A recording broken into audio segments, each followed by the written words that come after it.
So today you may learn something that just may change your life. So pay real close attention to my guest, who is someone who absolutely humbles me.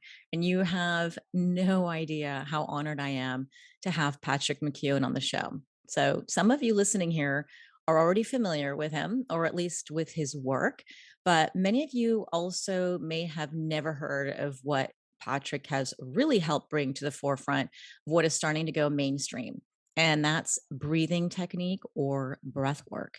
And Patrick McKeown is an international breathing expert, and he's an author based in Galway, Ireland. But he is really so much more than this, and he really, in my opinion, should be given an honorary doctorate because he has researched breathing so intensely. And he's even published a study in the Journal of Clinical Medicine. And he really sounds like a PhD when you listen to him. And he clearly knows much more about the breath and breathing mechanisms than most doctors. So Patrick has been studying the respiratory system and breathing for the last 20 years, probably even more. And he's not only experienced in training the elite forces and Olympic coaches and athletes and thousands of clients and even trainers, but now breathing practitioners. So he's also a best-selling author, having 8 books under his belt now. So he's an avid writer. And in 2015, he wrote The Oxygen Advantage. And this is the book I first encountered when I learned about his work. And this book is where he focused on addressing dysfunctional breathing patterns to really revolutionize how we are training. But last year, he released 2 new books, The Breathing Cure and Atomic Focus.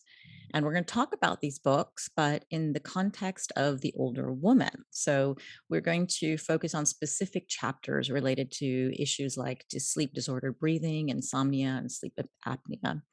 And these are really big ones for women who are hitting menopause and even way after. So now, without further ado, meet Patrick McKeown. Welcome. Thanks very much, Sora. Good to be here. I Thank you really for appreciate it. You're on like a billion and one podcast, so you've really carved out.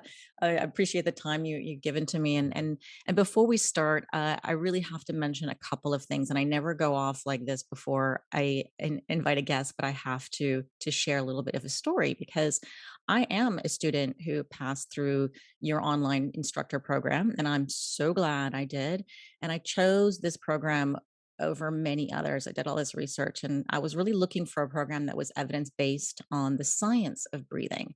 And there are many programs out there, but nothing really resonated with me as strongly as the Oxygen Advantage. And the reason I decided to even go down this path, especially when I have zero time as a grad student with a full time business, it's because I had this client. She was a 56-year-old woman from the Philippines who wanted me to teach her about breath work every day, twice a day. And this woman was in a lot of pain with endometrial cancer. And she woke up 6 times a night to pee, and she was just absolutely miserable. And after the third day of teaching her some exercises, I turned on the Zoom meeting and I thought I made a mistake. I couldn't recognize the person in front of me. And she looked at me straight in the camera and she had a bright smile and she was full of joy. And I asked her, like, what happened? And she said she could finally be pain free. And she says, when the pain comes, I do what you taught me and it goes away. And she went from waking up 6 times to 5 to 4, and then, very, very, very rarely. And now, 1 year later, and several hundred classes later, she's cancer free and attributes a lot, not all of it, but a lot of her healing to her breath and how she learned how to breathe. And I was absolutely shocked. I've read about this and hear about it, but when you experience it with someone else or even yourself, it really was shocking, especially on that third day when she was a completely different person, and I just had to find out what in the world was happening to her physiologically. Like, why did this happen? How did it happen? I knew it worked, but I wanted to understand the mechanisms, and that's why I chose the Oxygen Advantage, and now I understand why. But what was really mind-blowing is that as I went through this program and I learned from Patrick here as well as from other master instructors, and now many, many months later, I am amazed at how much Patrick and his team continue to give to the instructors more master classes, more training, more information, all without an extra cost. So this is really unusual for any program. And his team has just been so incredibly supportive and answering all my emails and helping me grow as an instructor and content creator. And the whole Oxygen Advantage community is amazing. And I hear the same from all the other instructors that I connect with. So I know it's not just me. We all agree this is the best program to learn simple breathing techniques to empower people to take control of their own health.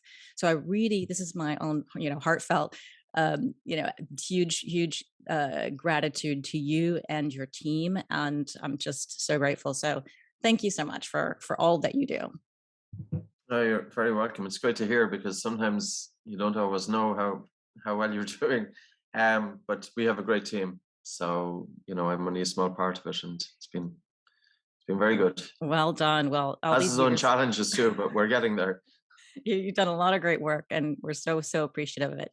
So you are an incredible researcher, and you've completely immersed yourself into the science of breathing. And can you share with us just briefly, like what brought you to this world 20 odd years ago when no one was even talking about breathing and breath work? Yes, I suppose it's not an occupation that you're going to advise your child to go into, and it's way left of field in terms of a career path. I just came across by accident. I had asthma. I had a stuffy nose. I'd undiagnosed sleep disorder breathing. I'm not unique. There are millions of children in the same position, and I left school at 14, never to go back because of I just felt totally disillusioned with the whole education system, sitting in school for 6 and 7 and 8 hours. And I'm pretty headstrong. So when my mind was made up, my mind was made up. I did go back to school a year later and had a goal to get into a university, only one in Ireland that I wanted to get into was called Trinity College in Dublin. And I worked pretty hard to get into it. It could have been a lot easier. Mm. So when your concentration is impacted, your sleep is impacted. When I was in that increased fight or flight response because of mouth breathing and upper chest breathing. And the education system, I feel, has really overlooked this and overlooked it with millions of children. And it was from a newspaper article. So I read a newspaper article about a Russian doctor, Konstantin Buteyko, and he said, breathe through your nose. He said, breathe light. I was doing neither. It always sounded as if I was heavy breathing. I always had my mouth open, waking up with a dry mouth. Terrible dental health. I'm sure as Dr. Jones is going to testify to mouth breathers coming in. Don't necessarily, I'm sure many dentists, at least dentists who are clued in, will spot the mouth breather a mile away because all they have to do is look into the mouth of the mouth breather. And yeah, I put it into practice, so it was really, really powerful for my own health. Tremendously powerful in terms of sleep, in terms of asthma, in terms of life becoming a little bit softer. I don't think I had ever anxiety or panic disorder, but I would have been a bit highly strung, Hmm. so it really made a fundamental difference. I left the corporate world then, How never old were to, you back then? I mean, I this was is 26, 25, yeah. 26 years of age. So I'm 20 years teaching it full time now, come March 17th. Mm. Um, so yeah, I left the corporate world and I trained then in breathing and I made it a full time career. I was lucky. I got so many breaks. Mm. When I look back, it was going absolutely insane. I had no capital from a business point of view. I had no money starting off. I opened an office with no money. You'd never do these things, but it all fell into place. I got my first 3 clients from Galway Advertiser newspaper, wrote an article, and I kind of wanted to get breathing out there because I knew it worked and I knew it worked for me. And when I met with the Asthma Society of Ireland, and I said to them, listen, I said, I've had asthma for 25 years. And this has made a dramatic difference. That was the word I used, a dramatic difference to my asthma. No interest. You're kidding. And none of these organizations had any interest. So I was met with total resistance pretty much all the time. And I wanted to get out there. How can I get it out there? Because the people who have the power to do it don't want to know about it. So that's why I started writing books. And I wrote the first book in 2003 because I reckon let's put the information into a book and somebody can buy a book for $10 or $15. And there's no risk on their part. And they buy the book, they see the information, they put it into practice, and then they will tell other people. And that was the whole modus operandi. And it kind of worked in a slow burner for 16, 17 Mm. years. But the last 3 years that it's taken off, it's been absolutely phenomenal, you know? That's a yeah, it's you're absolutely right. The book is a good place to start. I recommend a lot of people to check out some of your books, and I they really are life changing. And honestly, any any age with nearly any kind of issue can, you know, from diabetes to COVID, can really pick up, say, the breathing cure and find something for them. And I really like the breathing cure. It's like a Bible. I mean, I have it right here. If anybody's watching on the YouTube or you have here on the call, you see it is just, it's a great reference. And you actually, I think every sentence there has got a medical reference or some to a But research we have to paper. do it because if you think breathing has been around for hundreds of years, thousands of years, but why is nobody taking it seriously? No. It has been the way it has been taught. It's been taught in by left of field, woo-woo science. And we don't have the science. We don't have all the science, but we need to support it where possible. So the people teaching breathing have let it down. They haven't they haven't showed it its full potential. Like I'll give you the example. Yoga studios throughout the world, millions of people going into yoga studios. Can you imagine a student going in there with asthma, panic disorder, anxiety, depression, PMS, all these common symptoms? And imagine if the yoga instructor was versed in assessing for breathing pattern disorders, Mhm. and not only that, but guiding the student through breathing from a number of different dimensions. Not just telling the student, take these full big breaths. And sometimes the yoga community gets up in arms when I talk about that, but they've taken control of the breathing technique. They've taken control of breathing. And most of them have done a bad job of it. And I'm giving out here, but I'm giving out because something has certainly held it back, and we had to get out of that. I had to get away from left of field. Right of field didn't want to know about it anyway. So we went somewhere in the middle. That's where we are. So, I put breathing for the people inside an atomic focus, and we wanted to get it out there. And that's why we touched on some topics as well, diabetes. I think the overall, if I was to say, if somebody was asking, what is the one thing you can do in terms of your breath, you can influence your autonomic nervous system, and you're going to have to bring it into balance. Mhm. And that is taken into consideration sleep. And it's also taken into consideration, of course, the autonomic nervous system, because whenever we are either physically or emotionally unwell, we are tipped into this fight or flight response. Now, what are the best techniques for helping to restore balance? It's not medication. It's actually getting right to the direct root cause of the autonomic nervous system, and that's your breathing. And I'm not saying, of course, there's a role for medication, but if you look at the baroreflex in individuals who are not well, they've reduced sensitivity. Mhm. Maybe you wanna They've explain what the they've the baroreflex is. baroreflex, or the pressure receptors in the major blood vessels in the aorta and the carotid arteries. Mhm. These pressure receptors are continuously monitoring your blood pressure. And if blood pressure increases, the baroreceptors should be responsive enough to detect the change in blood pressure and send a signal via the brain to the blood vessels, so the blood vessels can dilate and the heart rate can come down, so that blood pressure can normalize. And conversely, if blood pressure drops, the Mhm. baroreceptors should be responsive enough to detect this change and immediately send a message via the brain for the blood vessels to constrict and the heart rate to elevate. And it's the sensitivity of the baroreflex which is influencing vagal tone. Mhm. And that can be measured then via heart rate variability. In other words, that the heart rate, it doesn't just beat with the same timing. A person who is well balanced during the inhalation, during rest, the heartbeat speeds up a little bit. So the time between beats is a little bit shorter. And during the exhalation should be 1.5 times the length of the inhalation. And during the exhalation, the timing between heartbeats increases a little bit. So the heartbeat should be a little bit faster on the inspiration and a little bit slower on the exhalation. And that can imply good balance. And it's not just about when people talk about heart rate variability, and everybody is wearing devices now, and it's so popular out there. The device gives you feedback, but how do you influence it? And even in this field, what's been overlooked is the importance of nasal breathing during sleep. Because I don't think if we don't have good sleep, forget about everything else. And if we do have insomnia, looking at the incidence of insomnia in the population, it's 30% of the adult population, Hmm. and 10% of the adult population have chronic insomnia. Yeah.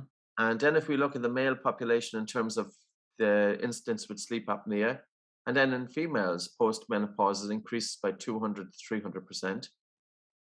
So if we have Awesome. sleep disorder breathing, that's going to automatically put us into that fight or flight response, into that increased sympathetic drive. And then we can be doing whatever we're doing during the day, but we're having sleep disorder breathing at night. It's not targeting it. We have to address the sleep disorder breathing. That should be number one. And Yeah. then breathing itself. And breathing anyway, when you start improving your breathing during the day, you'll actually improve your breathing during sleep, because sleep disordered breathing, the name breathing is in sleep disorders. But Hmm. yet we don't look at breathing. The medical establishment looks at the CPAP as the first gold standard of treatment. You put on a CPAP machine, it works, but 50% of people can't tolerate it. So now you've got 50% of the cohort with established obstructive sleep apnea, and they can revert to mandibular advancement. But of course, there's some issues with that in terms of pressure on the TMJ, the temporomandibular joint. So there's no solution that's perfect, and breathing isn't perfect, but breathing is something that can play a role. Absolutely. You've mentioned the hitting the autonomic nervous system, touching, getting, influencing vagal tone, lowering heart rate variability, increasing heart rate variability, lowering heart rate. And I I just had a client yesterday who was trying to help me figure out her aura ring. She just got this, and she's very high strung. And I said, let's do a little session right now. Let's see how this affects you. She only wanted to do it 5 minutes, didn't have much time, but she saw her, and I walked her through some of the techniques that I've learned from you, and her heart rate variability started to go up. Okay, you can see this. I measure this every day. I meditate. I do my breath work, and I measure. If you have a device, a BioStrap or the Aura Ring or stuff, you can literally see your heart rate coming down and the heart rate variability in 5 minutes. I mean, that's usually it's about a minute. That's the minimum you can do on these devices. And so if you the longer you do, you see this go up. And every time I measure, I'd say 8 out of 10 times, it's like that. My heart rate comes down, heart rate really goes up. And so this is this is the end of one experiment that is the most interesting for you, right? Who cares what a study says if it doesn't apply to you? And that's why I encourage people to use their devices if they have them. But you feel much more calm after doing some breath work. And what I love about what you're teaching is it's functional breathing. This is not just let's take 5-10 minutes out of the day and learn how to breathe. It's something we incorporate in the for the rest of our lives, because you could have many different types of breath work for different purposes. And that's fine for the 1 hour that you're learning how to do that, but what do you do the other 23 hours of the day? And that's why I love what you're doing, because this is what will have the biggest impact. It's not what you do once in a while, it's what you do regularly that will make change in your health. So with the focus on, say, an older woman, and you touched a bit about sleep disordered breathing and insomnia. These are real issues that women have. And I think one thing that you've mentioned was that sleep disordered breathing increases by 300% post menopause. And when you talked a little bit about the barrel reflex too, like all of this stuff is very concerning for women who, heart disease is what is the biggest killer, right? So we need to focus on things that can help us lower that risk. So 300% postmenopause, that's huge. Let's explain a little bit what is sleep disordered breathing, and then why are these postmenopausal women so vulnerable, if we even know? Because as you said, there's mentioned before, there's not a whole lot of studies out there. No, unfortunately not. Sleep disorder breathing can encompass different forms. It can range from insomnia to snoring to upper airway resistance syndrome to obstructive sleep apnea. So insomnia is either difficulty falling asleep, And that can be due to overstimulation of the mind, and it can have a psychological element. Any of us who have had a stressful day, it can be difficult to switch off at night. And breathing exercise can play a role with this. The ones that help you to downregulate. Nasal breathing during sleep is very, very important because when you breathe through your nose, the resistance to your breathing during the day by breathing through your nose is 2 to 3 times that of the mouth. In other words, when you breathe through your mouth, when you breathe through your nose during the day, your nose slows down breathing, which is very important for mental states. But during sleep, your mouth imposes a resistance to your breathing. That's 2.5 times that of the nose. And during sleep, you don't want resistance to your breathing. You want that air to travel freely into the lungs. But if you have a compromised airway, or say, for example, anatomically, if you were mouth breathing as kids, which increases the risk of having a high palate, narrow jaws, infringed nasal cavity, deviated septum, jaws that are set back, and a smaller airway. So a double chin, for example, my jaws are set back. A double chin is not just aesthetically not pleasing to look at, but functionally it's not good because a double chin is telling us it should be a health warning. The jaws are not far forward enough in the face. And a good airway is the size of our thumb. But if we have a compromised airway, so for example, the soft palate where it can fall back into the throat or the tongue or the epiglottis, or we can have collapse of the throat itself. And if we have a partial collapse of the throat during sleep, and if blood oxygen saturation drops by 3 to 4%, that's called a hypopnea. Now, what doesn't come on the radar, though, is often upper airway resistance syndrome. So upper airway resistance syndrome is when there's a resistance to your breathing during sleep, but it doesn't meet the criteria for a hypopnea. And then an apnea. An apnea is when you stop breathing for 10 seconds or more. But there's problems even with the AHI, the apnea hypopnea index, because you could have an individual who stops breathing for 10 seconds, and that's one apnea. But you could have an individual who stops breathing for 90 seconds, and it's still one apnea. Mhm. You could have an individual that their blood oxygen saturation is dropping down to 85%, it's an apnea. Or you could have somebody who goes down to 60%, still one apnea.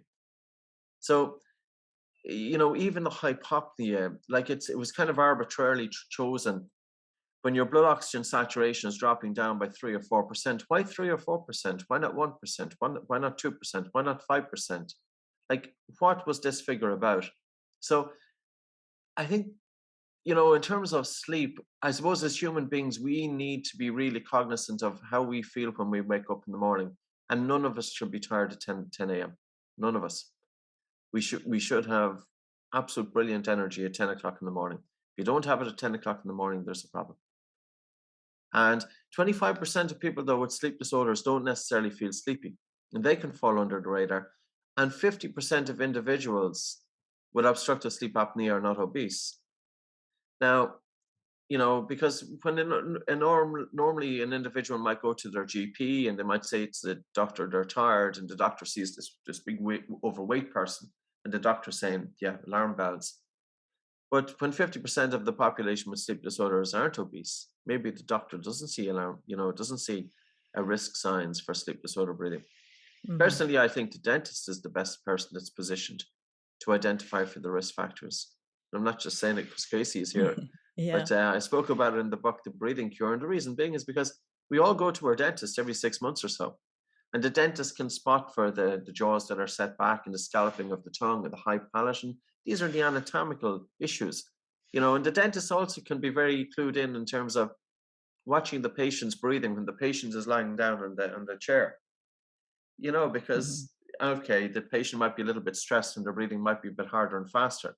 But at Yeah. the same time, when the patient settles down, paying attention to their breathing pattern. And if you see a fast breathing pattern in an upper chest, the dentist will spot if the patient is mouth breathing because the mirror is going to get fogged up because the Mm. person is breathing onto the mirror.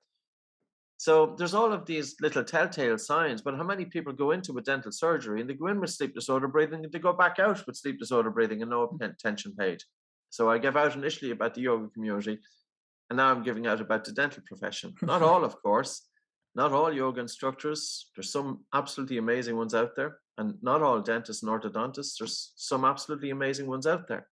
But coming back to females, so you might ask, like, why is it when a female goes through menopause, and nobody even seems to know the exact criteria of when this is going to take place. So it's when the female hasn't had their period for 12 months or more. I think the average age is about, or median age is about 51 years. It seems that progesterone helps to protect the upper airways from collapse with younger females. Mm. And then when progesterone levels off, that there is an increase of sleep disorder breathing. But also, of course, what happens is when we hit 50, as I'm there myself, we start putting on a bit of weight. So we put weight on the throat, and we put fat on the tongue, we put fat on the throat. So the airway gets smaller, but we also put fat in the belly, which impinges the movement of the diaphragm. And the diaphragm breathing muscle is mechanically linked with the upper airway dilator muscles in the throat. So we have to think of it as one airway. So we have a group of muscles in the throat which are designed to help keep that airway open. And I think there's 20 muscles in the throat. And it's a subset of these muscles that are responsible for dilating the airway. These muscles are mechanically linked with the diaphragm breathing muscle. But if you're breathing hard and fast and shallow through an open mouth, which typically when you mouth breathe, that's typically the breathing pattern, it reduces recruitment of the diaphragm. Breathing becomes more upper chest. With reduced recruitment of the diaphragm, it reduces lung volume, and with a reduction of lung volume, the throat collapses more easily. That's one aspect. Mouth breathing also is trauma to the upper airways, dries out the upper airways. That can contribute to inflammation. Inflammation then is contributing to narrowing of the airways. So I think there's a number of factors, and I really feel as well with females post-menopause, this regulation of the autonomic nervous system is something that has to be looked into in terms of heart rate variability. Even if, like, and I'm not a fan of any of this. I have the Aura Ring. I'll tell you my story. I couldn't even get the damn thing hooked up to my phone. So I paid $300 or $400 for an Aura Ring, and I didn't even get one go out of it. And then I got Leaf HRV from my wife for Christmas. I used it twice, and now I've lost it. So that's where it goes with me with technology. It just doesn't work. So maybe there's plenty of people out there like me. Listen to your body. Listen Yeah. to your body. And the one thing about breathing is you can kind of look at breathing from a number of different perspectives. By breathing light, it's very important because it actually helps to improve blood flow and oxygen delivery. But it also stimulates the vagus nerve. And this is what's been overlooked as well. Oftentimes in resonance frequency breathing, when the emphasis is on slowing down the respiratory rate, what's forgotten about is the volume of air that one is breathing. And breathing light is actually quite nice to do. It's a little bit uncomfortable at the start because the feeling of air hunger is not particularly nice. But there's something very important about just putting your body into a little bit of discomfort. And it's almost that you're training your brain to deal with that little bit of a stress. And during the discomfort, your stress levels can increase a little bit. But after you've finished the exercises, your stress levels decrease. And your overall vagal tone will be shown to be increased, depending on whether the individual has understood the exercises. And of course, we don't want a stress response, but a little bit of stress is okay. But we don't want that big stress response whereby a person is reducing their breathing volume. They have involuntary contractions of the diaphragm, then it's gone too far.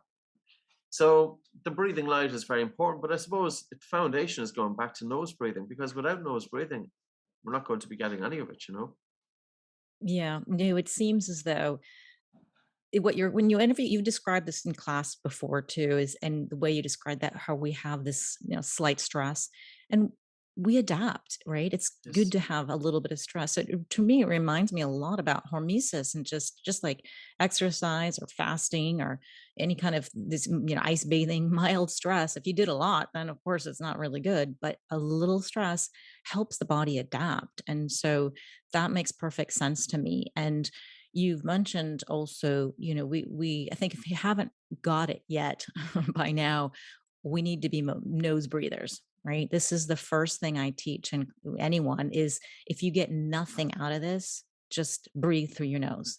You can Yes. remember that, right? And it's free. It's free and it's easy to remember, right? It just kind of all starts there. And then, we go into the breathing light, which I'd like to explain too as well, what that means. But before we do that, I would like to talk a little bit about insomnia, because I think, many listeners here are familiar with that. It's a very common uh, symptom or thing to go through as you pass through menopause. And actually, in my gerontology class, I did a paper on sleep, menopause, and dementia. And I originally wanted to do it with, incorporate the breathing. And I reached out to you, like, send me the studies, but there are just none. I couldn't Mm. find it. So I did find a lot of research on menopausal women and insomnia, and I found a lot of research on the correlation with poor sleep and dementia. And then I kind of put it all together. And although we can't conclude that menopausal insomniacs will get dementia, but we see a lot of bidirectional correlations. Not to mention Alzheimer's and insomnia affect women more than men. So it is some very concerning in our population, people who are mostly listening to this. So, and there's a 2015 study by Schaefer and Wood showing that between 40 to 60% of women who are passing through menopause complain of poor sleep, like with insomnia-like patterns. So personally, this is a big deal, and I'd love to talk a little bit about breathing patterns. What can you tell us about breathing patterns? Because this helps. Obviously, you tied it all together. It's poor sleep, poor breathing patterns, the stress. All of this. It's never just like one thing, but the breath kind of ties it all together. And in your book and in our classes too, you talked a little bit about breathing patterns differences between men and women, and also breathing patterns perhaps between peri and postmenopausal women. I'm not sure if you have information on that, but maybe we can discuss the women versus men first, and then talk about why we need to learn how to breathe to save any risk of dementia or issues like that. Let's get some good sleep. I know I put a lot of questions in there. Sure. If I just walked you around. I suppose the greatest difference in breathing, well, women have smaller airways anatomically than men. So it takes women, especially during physical exercise, greater work to draw air into the lungs because of the turbulence, just because the airways are smaller and because of the size of the female versus the size of the man. So that's one aspect that should be considered, especially during physical exercise, that for the female to draw air into her lungs, she has to work much harder. The second aspect for younger females, more so than the older females, is because of the monthly cycle and the changes in hormones. So, post ovulation, mid luteal phase, there's an increase in progesterone and estrogen. And progesterone is a respiratory stimulant. So, it stimulates breathing. So, breathing will become faster and harder post ovulation. But And this, this actually, I'm sorry to interrupt, but I mm, always get confused with this because the way you've explained it and the way that studies seem to show is that, yes, just like that, it's the progesterone that makes women breathe harder. But progesterone, as I understood, is the chill out hormone. It's like the one who makes you feel calm and relaxed. And in fact, women who are taking HRT, they always say, "Oh, I sleep better when I take my progesterone just before bed because it just chills me out." So I can't understand that disconnect. To me, it seems like a disconnect mm, there. it does, most definitely. And the study is looking at HRV. There's a lot of very inconclusive. You can't really draw a conclusion. But I think if the one thing that we do see relative to progesterone is that researchers will typically show it to be a respiratory stimulant. Now, when your breathing is becoming harder and faster, what you're saying about calm states, well, if your breathing is harder and faster, you're less likely to be calm. So there's something going on there that we haven't quite joined the dots. Hmm. But it's during that phase as well that pain threshold is lower and pain perception increases and fatigue, anxiety. And females who meet the diagnostic criteria for fibromyalgia, they can meet it post ovulation, but they may not have it in the earlier part in the monthly cycle. Um, I think there's a lot that needs to be investigated in terms of female breathing, even though this has been known since 1915. And also a 2006 paper looked at the symptoms of PMS. And they found that the females with the greatest symptoms of PMS had the greatest sensitivity to carbon dioxide. So they're very sensitive to the gas carbon dioxide, which is the primary stimulus to breathe anyway. But if you have somebody who's very sensitive to carbon dioxide accumulation, and during the monthly cycle, they have this respiratory stimulant, and you're combining both, and then it's going to be contributing to these symptoms. Most females, of course, are not aware of it. So that aspect of it in the younger female, and then post-menopause, when progesterone levels off and estrogen levels off, the real risk seems to be sleep disorder breathing. And one of the questions that you would have to ask is that, again, it's coming back to the autonomic nervous system, the dysregulation of it. If you're in an increased sympathetic drive, it's going to impact your sleep. But if you're having poor sleep, it's going to feed into the increased sympathetic drive. So it's almost that it's a vicious circle. So where do you go with it, Like in terms of insomnia, there's two times it can manifest. The first is that the person has difficulty falling asleep. Now that can be due to overstimulation. And we are now living, of course, and I don't need to say it, in a time that there's so much information overload, emails, like even in the conversation that I've had with you, and I said, I'm thinking now just getting somebody to answer my emails and I'd run 100 miles from them and answer no emails for the rest of my life. And that would be absolutely wonderful. And, this is where it's at, that we would think in today's modern lifestyle and age that everything should be getting so much easier and we should have less work to do. We're overwhelmed. There's so much stuff going on us. There's a very good book that came out. I don't have a copy of it here. 4,000 Weeks. Stuff that we all know about. But it's when you read the book and you're kind of going through it and you're saying, yeah, that's exactly where it's at. So emails are overwhelming. People have so much pressures. So how can you downregulate? And we can do that through the breath. And we can do it by taking 10 or 15 minutes out, lasting at night. Even if you're watching maybe a little bit of soft TV, maybe using blue light filter glasses, and really slowing down the breath. But slowing down the breath to the point that you have that a tolerable air hunger. So you've got slow breathing, nose breathing, low breathing, and light breathing. And if you can bring in the three together, it's very important to help down regulate. You'll experience increased watery saliva in the mouth. You'll also experience getting drowsy. And people often yawn as well after a few minutes of doing the exercise. And that's conducive because if you have increased watery saliva, your body is ready for the digestion of food. So you're in that rest and digest response. Now, of course, how many people have their mouth open during sleep? We would definitely estimate it's about 50% of the population. And I say that we have to estimate it because there's been no studies that I'm aware of. We have studies with people with obstructive sleep apnea, and out of 95 individuals with obstructive sleep apnea, 35 of them were solely nasal breathers, and the rest of them were mouth breathers. 60 were mouth breathers, either partially or solely. So I spoke about increased watery saliva as being a sign that your body is going into rest and digest, but maybe there's also a feedback there that if you have a dry mouth, what's it telling the brain? And I remember reading a book by Lynn McTaggart. Can't remember what the name of the book was. She spoke about a consultant surgeon in Spain who had done 3,000 operations without anesthetic. And his main requirement for his patients was that they had increased watery saliva in their mouth.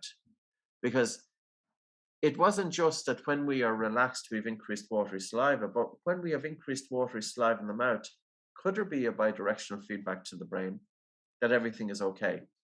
Now, coming back then to our breathing pattern with overstimulation, if we have a fast exhalation during rest or during sleep, the brain interprets that things are not right.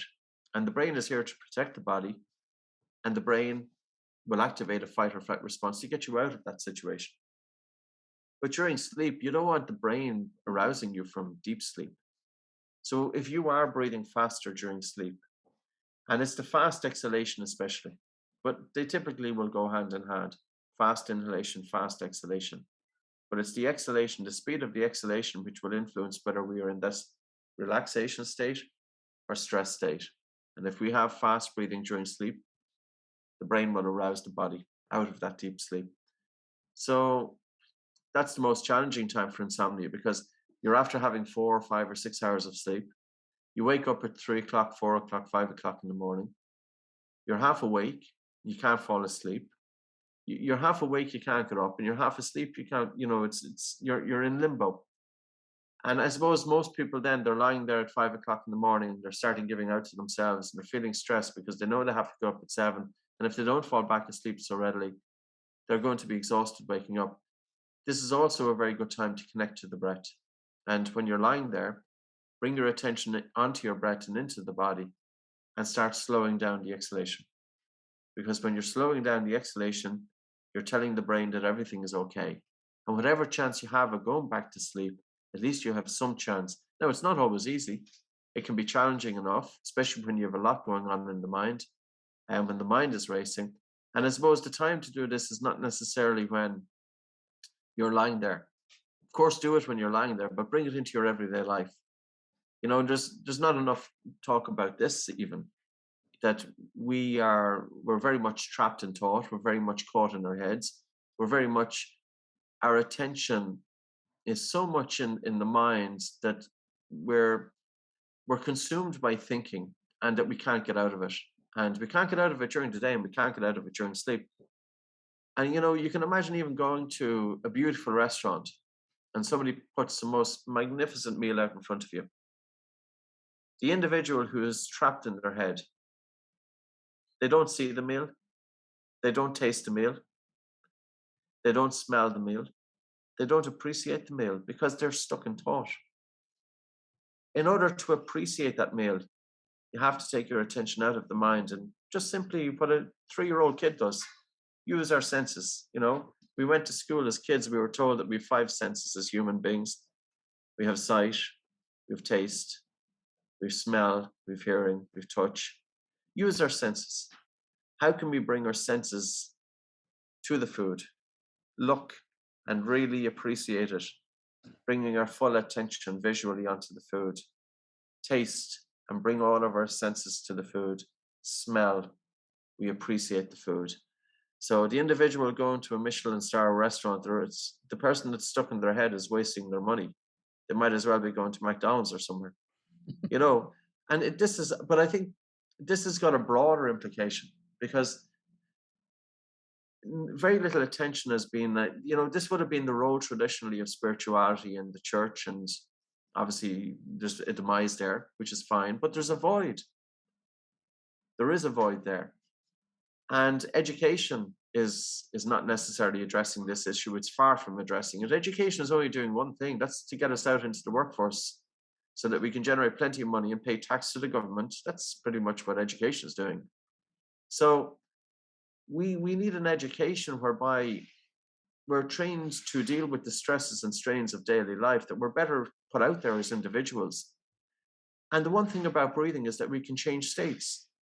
So the female who has insomnia at night and she's in this increased stress response, and listen, we're all going to have it anyway from time to time, but it's when it's chronic, it's a problem. And the one thing about through the breath is that you have some chance of helping to bring a balance, and having the mouth open during sleep, as I spoke about, is a big problem. We have to have the mouth closed, breathing in and out through the nose. If our breathing is off during the day, our breathing is off during sleep. And if our breathing is off during sleep, we have increased resistance to breathing. So even in increased resistance, if breathing is more difficult during sleep, the brain is also going to arouse us from sleep, because if we're stopping breathing and having irregular breathing, we're also going to be having faster breathing. So say, for example, a person has a reduction in the flow. They have a partial collapse of the upper airway. So this is collapsible. And we'll say it partially collapses. That's going to cause a resistance to breathing. So that when the airway does open, breathing is going to speed up. That can arouse the person from sleep. Snoring can contribute as well because of resistance to breathing to arousing us from sleep. Too many clothes. And there's also association with obstructive sleep apnea and hot flashes, that you can see that significance. I don't think in female post-menopause we can isolate sleep at all. I think sleep and what's going on there is something really, really strong, that link there. And yeah, so in a nutshell, like what would I say? I would say in and out through your nose during wakefulness, in and out through your nose during sleep, being conscious of taking your attention out of your mind. And it was just, you said that you had somebody there and they didn't have the time for 5 minutes to spend on their breathing. And that's we have to consider, is this what life is all about? We don't even have 5 minutes to give ourselves. What a state. Can you imagine a cat saying that? The cat has no problem. The cat knows when to take time out. The dog, we've two dogs out there, we've two cats, they know when to take time out. So, they know what it's all about. We don't. We're supposed to be the intelligence of the species. We have it all messed up. Take time out, even if it's 5 minutes, and it will actually help productivity anyway. Because if we're in that increased sympathetic drive all the time, the human body eventually is going to catch up on us, psychologically, but also physiologically. We cannot deal with chronic stress. Chronic stress is going to contribute to inflammation, and that has been known. And also with improving vagal tone and stimulating the vagus nerve, you're going to help to alleviate inflammation. If you look at the work of Kevin Tracy, a neuroscientist, I think he's based in New York, but he was stimulating the vagus nerve, I think of a rat, and he found that by stimulating the vagus nerve, it could stop harmful inflammation. And his colleagues apparently were outside in the corridor placing bets that he wasn't going to do it, but he did it. And then he found that by stimulating the vagus nerve with people with rheumatoid arthritis, he was able to help alleviate the symptoms of and the inflammation of rheumatoid arthritis. So they were stimulating it electronically, but through breathing, we can stimulate it through cold water immersion, through gargling, through humming, little techniques, and there doesn't have to be anything extreme in this. Breathing techniques, some of them have taken off specifically because they're extroverted techniques, shouting and roaring and big heavy breathing, jumping into an ice bath for 5 minutes, because it gets attention. Whereas the breathing techniques that's subtle is the introverted techniques, bring your attention inwards. Very, very nice place to be. There's a role for introverts in this world as well, even though 75% of our leadership positions are filled with extroverts, because the extroverts can shout and scream and let everybody know what they're doing. It's the introvert that's in the corner, that's creative, that's thinking things through, that's not going to run into risky situations, you know. So in breathing techniques too, there's an extroverted breathing technique and there's introverted breathing techniques. The introverted one's the one you don't see, but the one you don't see is the one to watch out for. Yes, I always tell my clients, let's think about ninja breath, right? It's this, don't see it. You wouldn't know it's coming. Mm. You don't feel it. You just very ninja like. So I have checked very, very different types of breathing with my Oura ring. And you guys who have one of these or any kind of device, check different types of breath work techniques and then do the one that we recommend, which is the light breathing, low breathing, inhaling for 4, exhaling for 6. You can try that. Just try to slow that cadence and see. But when I measure it, always the oxygen advantage is much higher HRV than others. I don't know, I've tried different types, but it almost all the time it does increase the HRV quite significantly for me personally. And I'm this is the first technique I usually teach people because most of my clients are stressed out and need to sleep and all that. So, but you have so many other ones. I mean, the oxygen advantage, I think you had about 12 or so, and now the breathing cure, you had over 20. So you keep adding on to it. It's not just one, there's different types, but I really would like to explain, if you can explain very quickly, like a takeaway. We've talked about insomnia, the sleep apnea, and sleep disturbances. So, what can a woman do who's going through any of these things? How can she learn how to breathe? Is there a way we can explain them very, very quickly? What to do when they need to learn how to breathe, like functional breathing, let's say, every single day? What do they do? Well, I'd say even now, if you've got 5 minutes, sit back into a chair you're nice and comfortable with, do it in your own environment. And at least in that, you're going to be feeling a little bit safe. Bring your attention onto your breathing, have your mouth closed, breathing in and out through the nose, and take a very soft and subtle breath, very light breath coming into your nose. You could count it, but probably maybe starting off, just work on softening the breath. And don't worry if you're breathing chest and using the diaphragm. And you're taking a very soft, gentle breath coming into your nose and a really relaxed and a slow and a gentle exhalation. and then a very soft, gentle breath in, and a really relaxed and slow and gentle exhalation.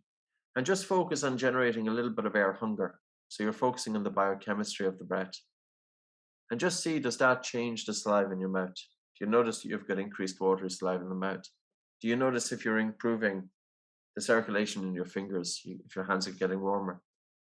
This exercise alone is so simple that it also stimulates the vagus nerve to help bring that balance.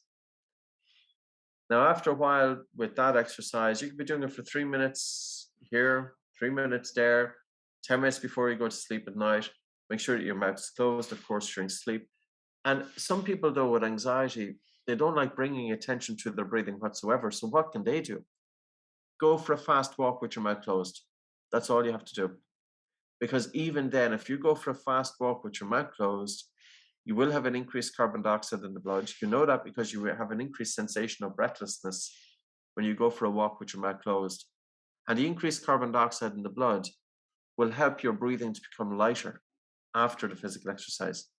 So what our overall goal is to bring light breathing into one's way of life. Light breathing and slow breathing and low breathing all goes together. But maybe focus on light breathing first. And when you're feeling comfortable, just softening the breath and lightening the breath, and you have that little bit of air hunger, then you can bring in slow breathing. Now, of course, you could bring in breathing in for 4 seconds and out for 6 as part of your light breathing. I suppose the only thing is, I'd say, Zora, is if somebody has a low bolt score, might find it a little bit challenging. Hmm. Oh yeah, we You have to know, talk. somebody Yeah. has if say, because we remember with people, the feedback, Mount Sinai Hospital is a hospital in New York, and apparently it's doing breathing exercise for people recovering from long COVID, and it's using the 4-6, which in theory is making brilliant sense because the doctors there are understanding that they need to bring balance in the autonomic nervous system. But the problem is, if you have long COVID, your bolt score could be 3 or 4 seconds, and that your bolt score is simply the length of your comfortable breath hold time. So you're taking a normal breath in and out through your nose, you're pinching your nose and holding your nose, and you're timing it in seconds. How long does it take until you feel the first definite desire to breathe? And when you let go, your breathing should be fairly normal. So if you have somebody that's feeling quite stressed out, you know, they could have a low bolt score, and bringing in 4-6 breathing is a wonderful technique, but it just might be a little bit too much too soon. Start with the light. When you're comfortable with that, you could try breathing in for 4, very light breathing in for 4 seconds. You don't need to hear it. A very relaxed exhalation for 6, because when you slow down the respiratory rate to about 6 breaths per minute, it's an optimum respiratory rate for helping to stimulate the vagus nerve. You know, this nerve that's wandering throughout the human body, and 80 to 90% of nerve fibers are from the body up to the brain. And also, in that slow exhalation, we're telling the brain that everything is okay. And all it takes is 2 minutes. You know, we get into a stressful situation during the day, our breathing naturally will get faster and harder. We go into that hyperventilation. Always think of the exhalation. So you're feeling a difficult situation and you're feeling your breathing is getting quick. Bring your attention inwards and start slowing down the exhalation. Take a soft breath in through your nose and a really slow and relaxed exhalation.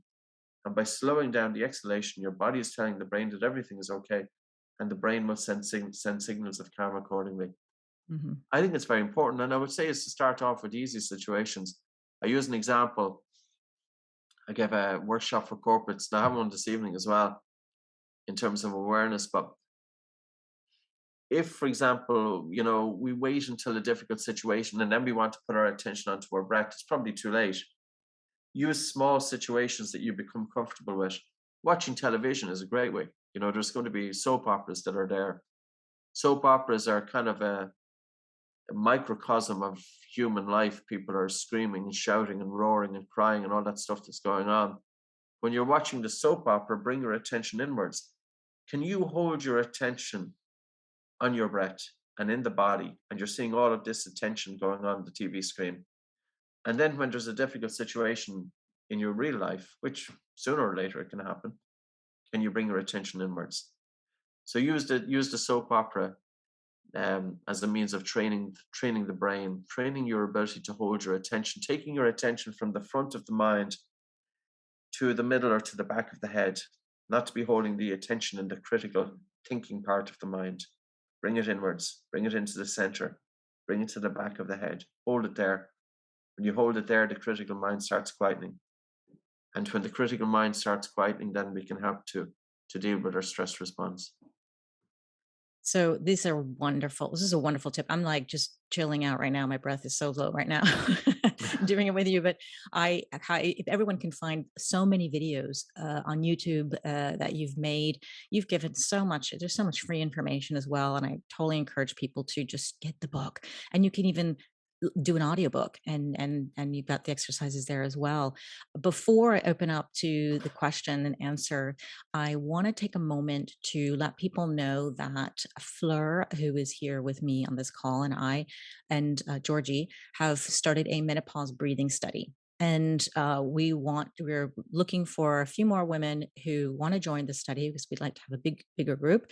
If you want to do that, please go to the Facebook group and just type in menopause breathing study, and I'll have it in the notes too. So I just didn't want to forget that because if you want to learn these techniques, it's free.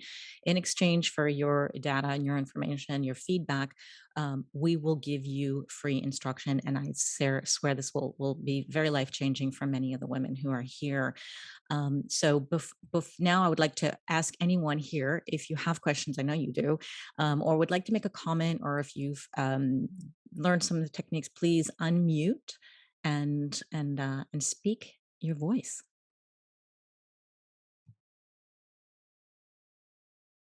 I know, Casey. Come on. I see your big smile. Dr. All right. Casey.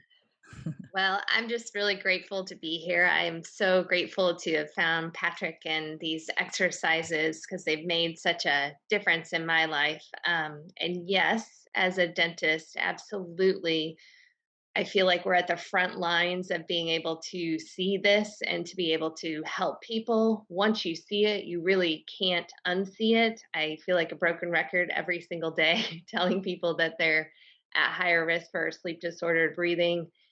And the exciting thing I feel like is that with breathing, especially like Patrick, you were talking about, if you can address the breathing and make it functional during the day, that's only going to help and carry into the night. And these exercises that you teach are exercises that you don't have to necessarily set aside 5 minutes in the day. You can do it while you're driving to work, or you can do it while you're getting your coffee ready. They are things that ideally, yes, you could set aside that 5 minutes. But even if you don't have that to focus solely on that, there are ways that you can work it in. And I love that you talk about that in your Atomic Focus book. Some ideas and the lectures I've heard you give are, holding your breath while walking to work, those sorts of things, just to kind of work it in. But I think this is so important because there are so many people that are not diagnosed with sleep disordered breathing, because we often think, when I start the conversation with patients, they automatically jump to, oh, but I don't have sleep apnea. And they don't realize that there's so many things before you get to that point of stopping breathing at night that can affect your quality of sleep and therefore your quality of life, just like you're talking about. So it's super exciting to me, and I'm so grateful. So thank you for that. Thanks very much, Casey. Super. It's great to see somebody in the dental profession actively paying attention to their patients. It's high time that it's not just about specifically dental health, but it's airway health. Because, and I would say that the cohort of the population most susceptible to obstructive sleep apnea are falling between the cracks of modern medicine. They are absolutely not getting diagnosed. Men in particular, many women, because we don't typically go to our medical doctor very frequently. So, that's just the way it is, unfortunately, but we do go to our dentist. And it's really high time that the medical doctors recognize the importance of the medical or of the dental industry. For the medical doctor not just to monopolize sleep, because they need help. because they're not doing a great job of it themselves. Such a great point. We do see the dentist quite a bit, probably more than we see a regular doctor. So that's such a great opportunity. Any dentists who are listening, please get on the ball and then start learning more about all of this. Helena has a question. Hello, it's lovely to see you all here. Thank you for inviting me very much. And Patrick, I would like to ask, I understand reduced breathing, I understand 4-6, but the cadence breathing, is it just like another type of exercise, so there is some variability, or is it just one of the necessary breathings we always do? Cadence breathing, which is like 5, Mm. 5, 6, 6. So I suppose, Helena, it's not necessarily that you want to be breathing like this all day long. Yeah. I That understand. it is a when we look at functional breathing and we look at 3 dimensions of breathing, we have the biochemical dimension, we have the biomechanical dimension, we have cadence breathing. Each one is separate, but within that separateness, there's overlap, and each one is influencing the other one. I think it's important to focus on each individually and then to bring in the 3 together. But I remember, whenever I worked with students in terms of bringing the 3 dimensions, there can be so much confusion at the start. And that's why normally when I'm working with anybody, the first couple of weeks is all about the biochemistry, just about breathing light. And then we bring in breathing low and breathing slow. So we kind of move on to that. Now, sometimes during the workshops, of course, we bring in all 3, but people have the video then to go back on. But it is always that point that people can only take in so much information, especially people who are new to breathing. And I don't want to give too much information because then there's a risk that the information is misinterpreted. But they are 3 separate, but they still have quite an overlap in terms of what they do. So we were talking about autonomic dysregulation. When you breathe slow, you're going to have to bring the body into balance, body and mind, but also when you breathe light, but also when you breathe low. And nose breathing is also the piece that's connecting all 3 together. So they're unique, but related at the same time. Thank you. Sure. Thanks. Fleur has her hand raised. Hello. Hello, Fleur. Hiya. Going back to when you were talking about the airways, especially in women who are going through perimenopause or menopause, I was wondering whether there's also a relation with collagen, because our collagen levels go down as well. So that influences on the muscle structure. And another thing I wanted to sort of mention as well, with my thoughts of the work that I do with the diaphragm and with posture in low pressure fitness, is that also when we lose collagen, which influence around here around the muscle structures, which also affects the diaphragm, but it also affects our posture. So then, by having a posture where we're coming down, you see a lot of older ladies who have rounded shoulders and they're getting smaller and smaller. So then that also affects the diaphragm, which also can affect the throat area, which can also affect our breathing. So I was just wondering, what are your thoughts? Yeah, I think it's plausible. Totally. Yeah. I remember listening to Dr. Christian Guilleminault. He's talking about the instance of obstructive sleep apnea with age, and he put it down to loss of muscle tone. So I think it's entirely plausible. Another aspect is, of course, if you think about somebody who has some alcohol, their risk of sleep disorders increases quite significantly because of the alcohol. What's the alcohol doing to the muscles but relaxing them? So if there's a reduction in the function of the muscles, and the muscles then aren't able to maintain the open airway, so anything that's going to impact that, I would agree with you. I think it's totally, Yeah. Okay. That's why there's a wonderful technique called myofunctional therapy, which specifically helps to target as well these muscles and to improve the tone and the position of the tongue. And it really goes hand in hand as well, you know. And I'm sure you have your own techniques as well. So it's not just about breathing. We're not going to say that this is the full picture. There's other, you know, modalities that should be brought into. Yeah. I would say And hormones. Yeah. Sorry. If I can just, you know, have this chance to say thank you, Patrick, you know, for all your support. You know, it's constant, and, you know, all the free stuff that you share constantly. I mean, we're all eternally grateful. No, thanks so much, Really. Fleur. It's great to have an interest as well. So thanks very much for your interest. It's great. See you getting out there. You spend 17 years trying to put out something, you're starting to see it happen. It's nice, you know. It's a long time coming. Yeah. Really, it's a long wait. I just to comment a little bit on Fleur and I think a lot of the issues we've spoken about for women in menopause and breathing and stress and anxiety, this is hormone fluctuations wouldn't be unusual. I think that must play a huge role in how we're breathing. Obviously, it's like you said, it's a vicious cycle. You know, we're stressed, and then we have poor breathing habits, but the poor breathing habits can make us more stressed. It's a bi-directional way. So just learning some of the basic techniques.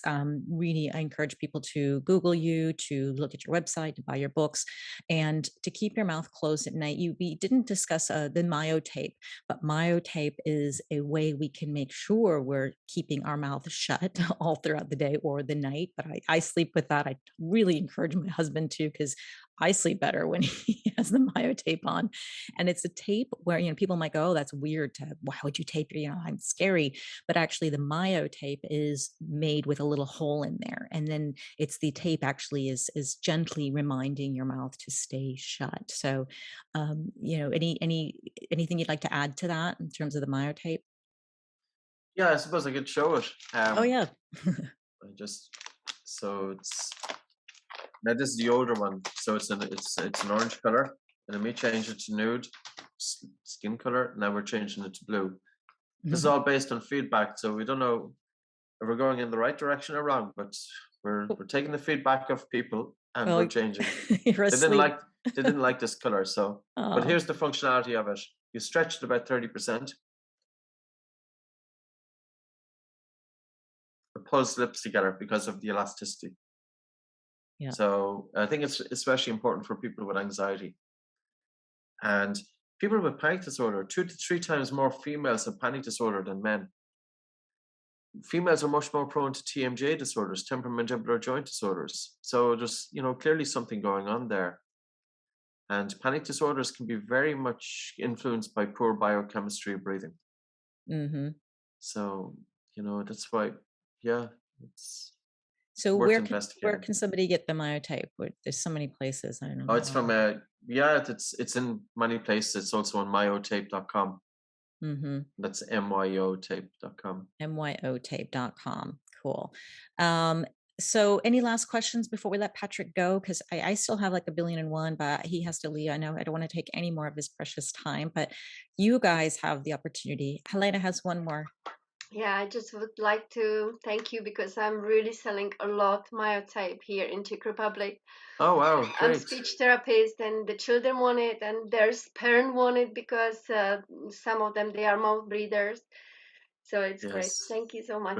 Great. We should have mentioned the importance of speech and language pathology as well, because I think it's one profession which gets it.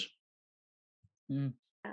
I'm very, very, very grateful because I knew about breathing from myofunctional therapy, but I didn't knew such a miracle you told us. I'm still learning a lot, but I love it. It's I had the boy and no doctor helped him with migraine, and your breathing did help. So it's such a nice human stories you can help with breathing. Thank you.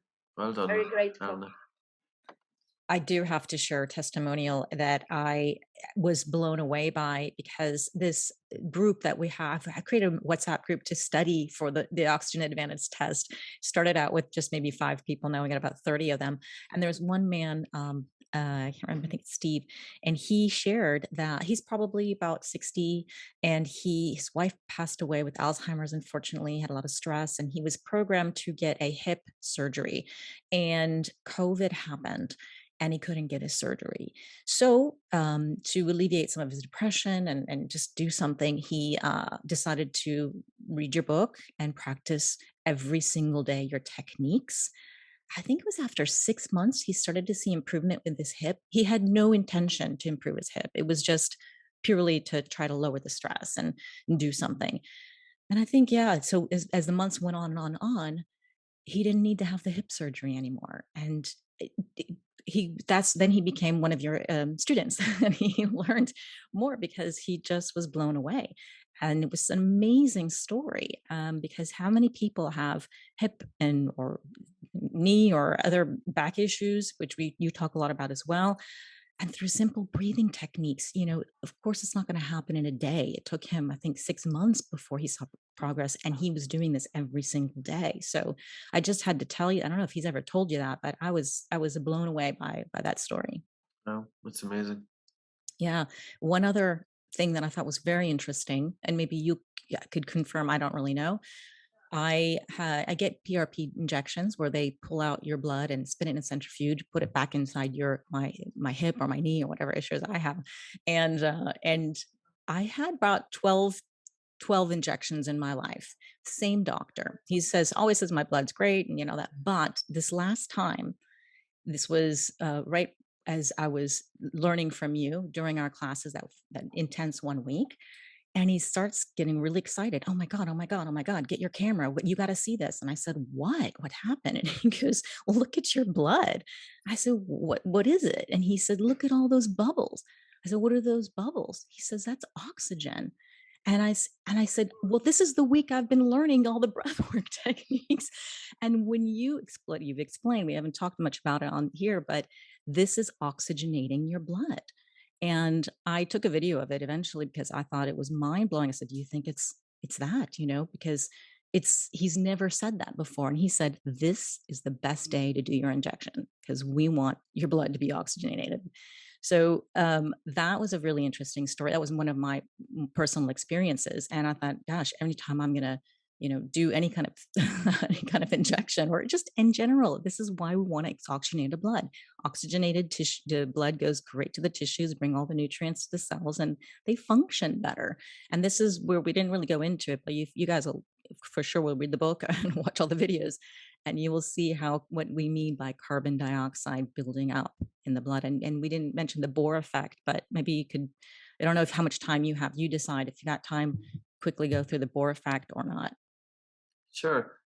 Yeah, I wouldn't have expected as well the oxygen increasing in the blood during the week, but there may be a number of reasons why it can happen. Nose breathing continuously will increase the pressure of oxygen in the blood. This is known since 1988, and the pressure of oxygen in the blood in a study by Swift with individuals who were continuously breathing through their nose increased by 10%. Also, when you slow down the breathing rate, you increase alveolar ventilation, and it allows gas exchange to take place. The breathing exercise can also help open up the airways to smaller airways, which can also help gas exchange to take place. And by breathing through your nose, nitric oxide redistributes the blood throughout the lungs to improve gas exchange. So the mantra nose slow and low would be pretty helpful there. So that's oxygen in the blood. So oxygen dissolved in the plasma and blood oxygen saturation.